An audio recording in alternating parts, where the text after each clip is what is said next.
So, Dr. Kim, what is grace? How would you define it? Okay, well, I'm gonna, it's trying to look at it as a Christian standpoint, and grace is used in other contexts, obviously. But for a Christian, you look at it's God's free, undeserved favor, His forgiveness.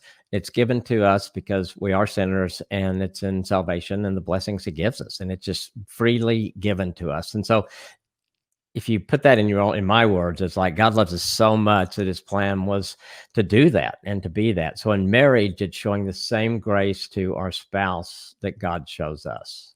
Hmm. And Yeah. we're not God, and so we have other things that get in the way of that, but that's what it really is. It's I think that's God's plan is for us to the grace He gives us to show it to other people, and the first one should be our spouse. Yeah, definitely, definitely, and ourselves as well. Yeah, Yes. I think the most concise way I've heard it defined is kind of exactly what you just said, an undeserved gift. So Yeah. it's we don't deserve it, and yet it's a gift given to us by God.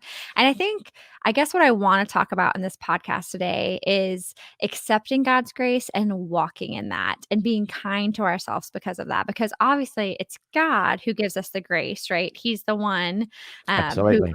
who has the power and authority to give us that grace and to Yep. establish that relationship back to himself. But we can choose to accept it, deny it, or accept it, but walk around as though we really haven't. And I think so many of us do that. We say we accept God's grace and we like are, we're saved and we're walking in salvation, but Yeah. sometimes we're walking around as if we aren't really saved or as if we really aren't forgiven or Aren't as if we're not really have this access to this grace. And so I think we get to walk in grace, but a lot of us, myself included, have a hard time applying that.